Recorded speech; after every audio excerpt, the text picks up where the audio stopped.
Hi everyone. So happy to be here. This is a wonderful campus, and the idea what the university presented, the whole concept of a creative center, creative tech center, is just wonderful. Just lovely intro for my keynote and for the presentation.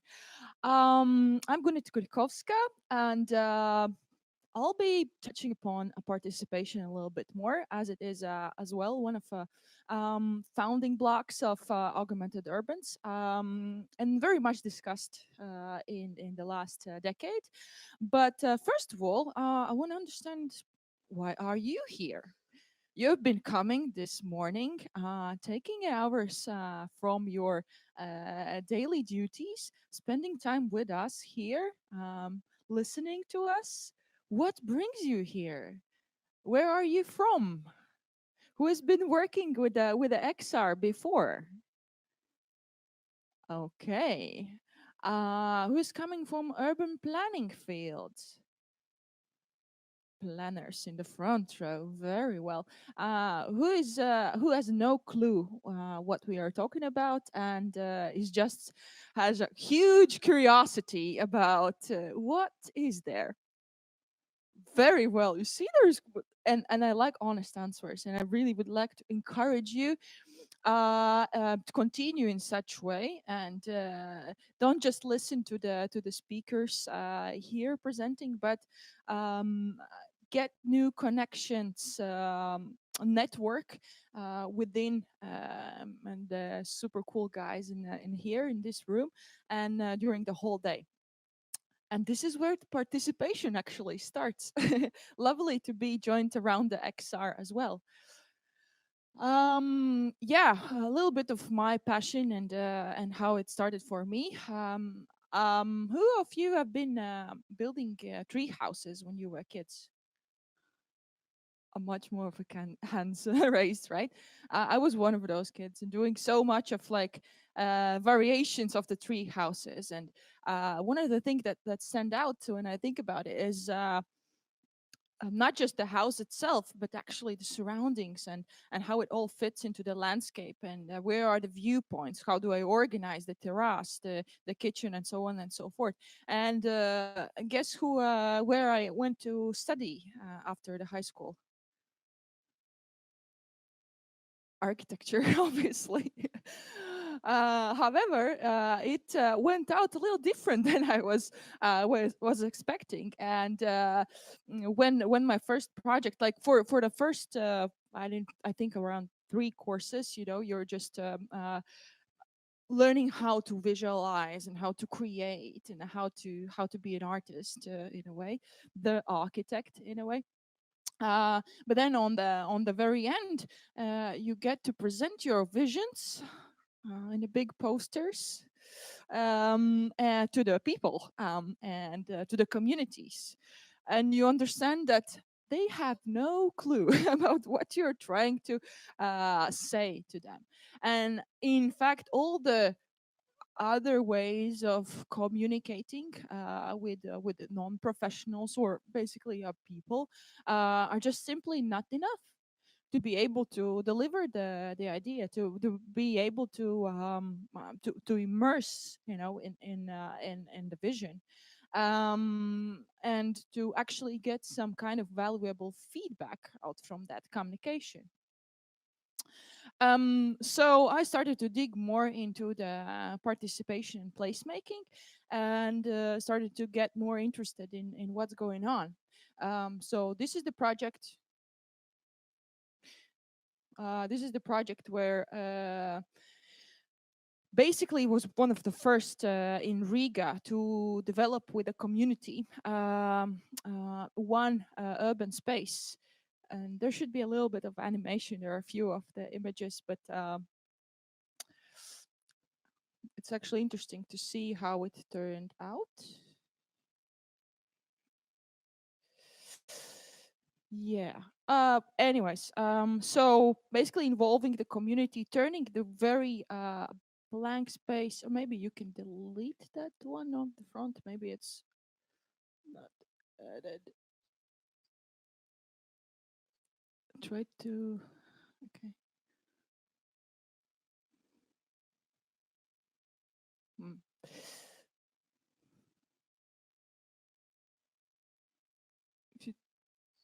try to just play.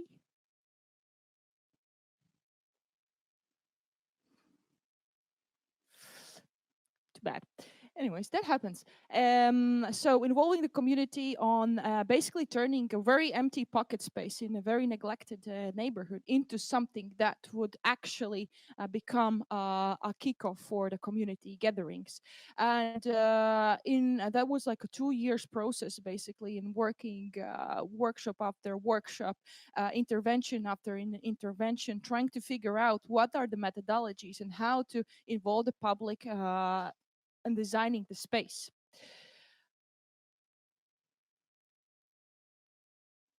Mhm.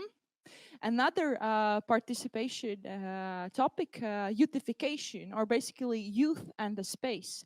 Um, we were able to turn a space, a pocket space again, within the old town, very central Riga, that was just left over, and basically, there was nothing happening.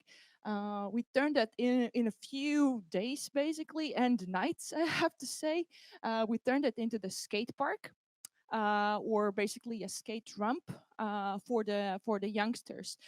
Being able to actively come in into the space, basically just disrupt how it works. If that was just a quiet corner of an old town, become a lively, vibrant, buzzy place for youngsters.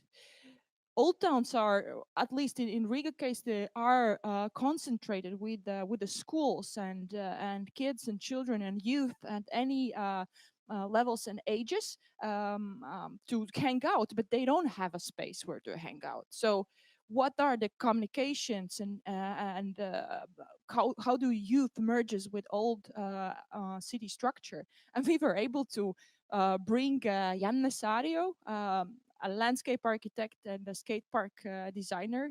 Probably the crowd is familiar, and Ian Borden, which is one of the basically founders of the concept of skateboarding, urban sports, and the city, into the place and skate the ramp. And for like 2 weeks, it become just like crazy live and totally opposite of what the old town looks like. There was so many interesting aspects of this project, and it turned out to become a process rather than and just a placemaking intervention. It became a base for a policy change where we were able to lobby the youth participation and youth spaces within the master plan of Riga development. Because of that intervention, because of that provocation and very proactive action. And this is something that I found from our documentation of the projects, and what actually forms the space. What are those layers of creating space? Mental space, social space, and the physical space. And again, if we a little bit remind ourselves what is the event that we are here, XR participation, urban planning. This is something that almost I could describe as extended reality. Being able to combine these three elements. Of course, it has the explanation, the official one, in a way that VR, AR, and other immersive realities and the tools are part of the extended reality. But I would provoke you to put an equal sign also between those. So this is also the connection that I got from my own experience on working in hands-on and the placemaking, and trying to use the space as a communication platform, space as a platform for democracy in an involvement.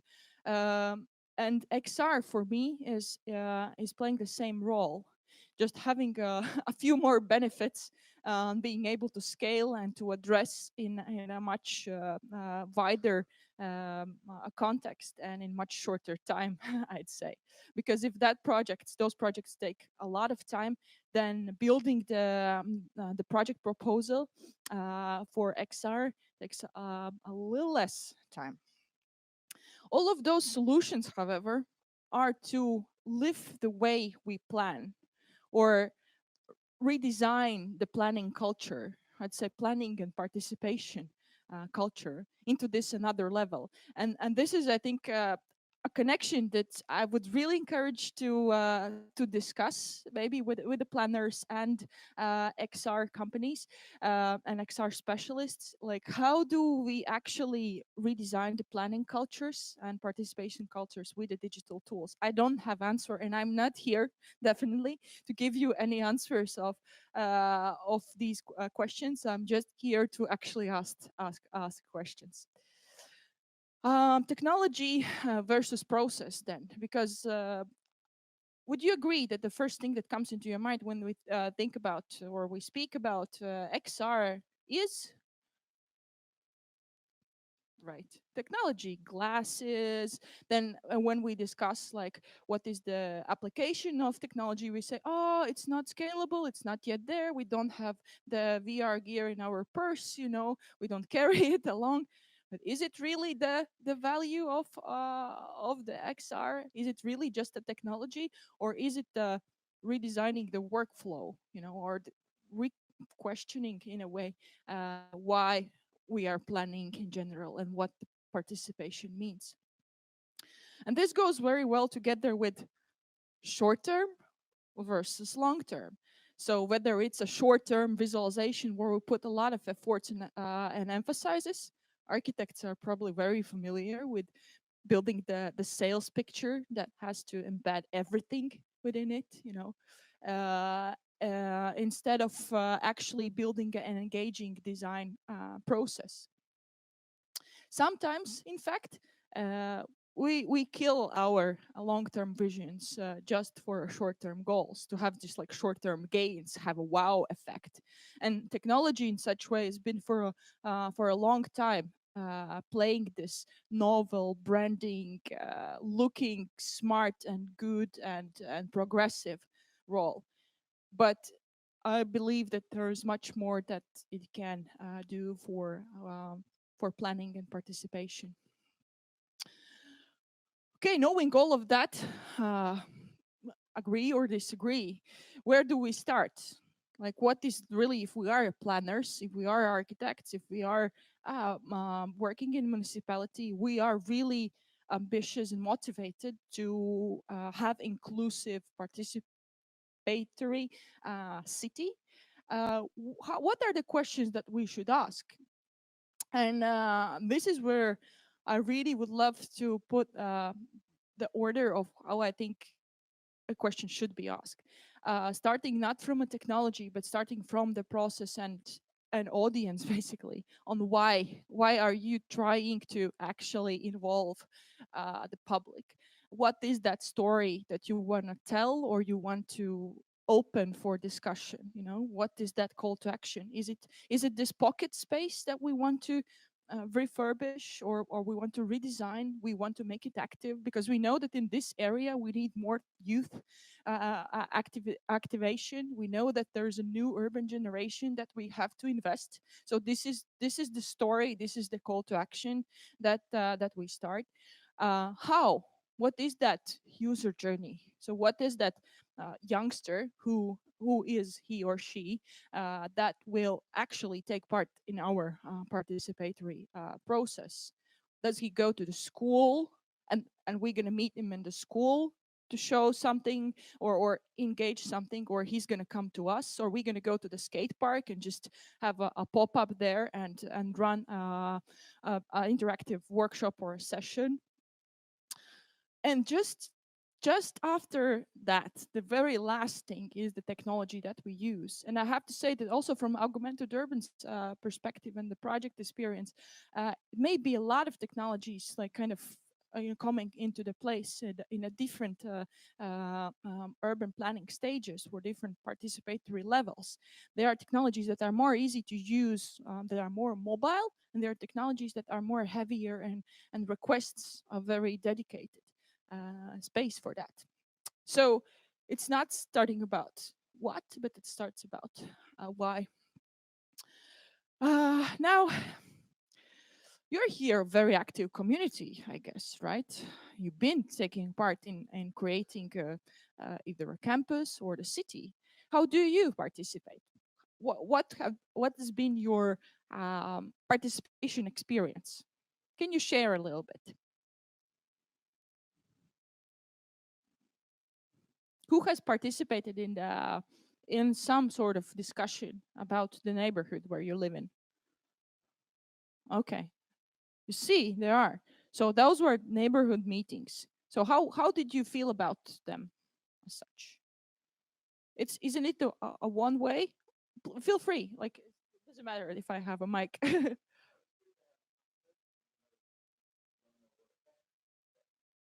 Has it been a conversation?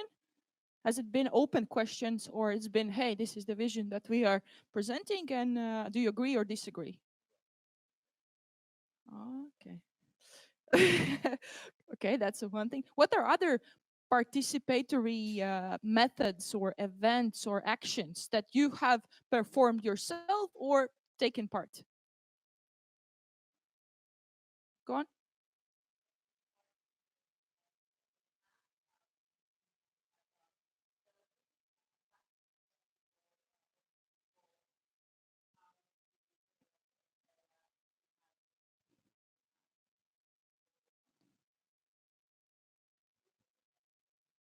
Yeah, for the audience.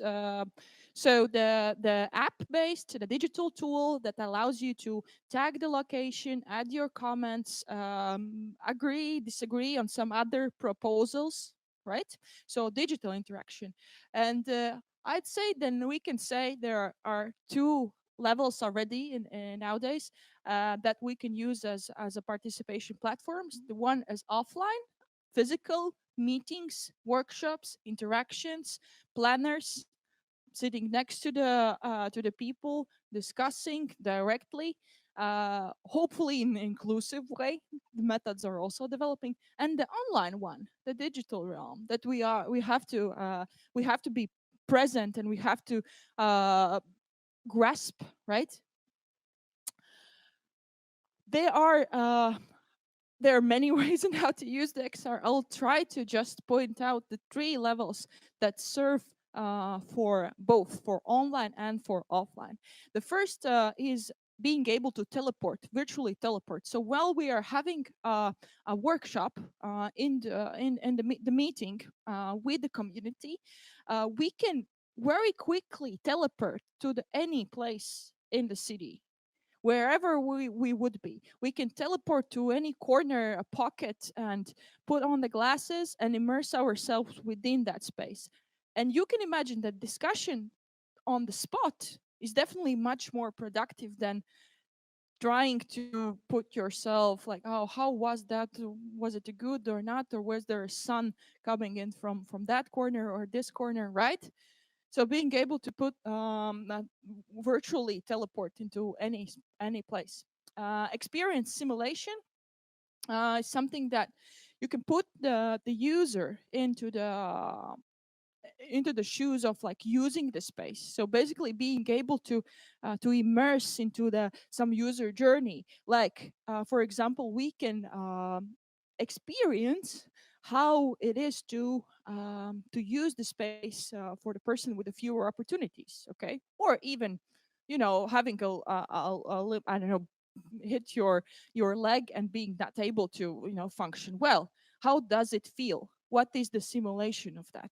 We are not able, unfortunately, to do that, to imagine ourselves, put ourselves into other shoes that easily. The interaction is a sort of a third level, which is also used in Helsinki case of telosukatu. Yes, exactly. So building a pop-up place where people are able to wear the VR glasses and really in the virtual space to add the additional elements that would help them on wayfinding, on using the space, uh, putting the marks right into the spot. How we would do it without the VR? We could use post-its and go. and from like this Pasila corner and just put the post-its here. We need a pedestrian crossing here. We need the sign of this. That would take loads of time and wouldn't be as productive as opening this platform for everyone. Technologies, however, are not one like single development pile.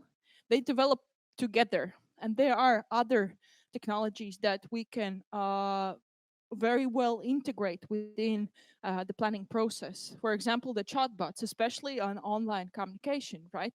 So when you can receive the feedback on the go, we know from ourselves, not always we have that midday time to go to discuss the neighborhood plan, right? But we are able to access it via online. 5G networks empowered the IoT and sensoring systems, so we are able to get an information faster, transmit an information faster. The mobile access in general is something that empowers very much the involvement. And city sensing, of course, also the self-driving vehicles as such pretty much changed the way on how we plan and what kind of feedback do we need. And technology again and data helps us to empower our decisions and open that for communication.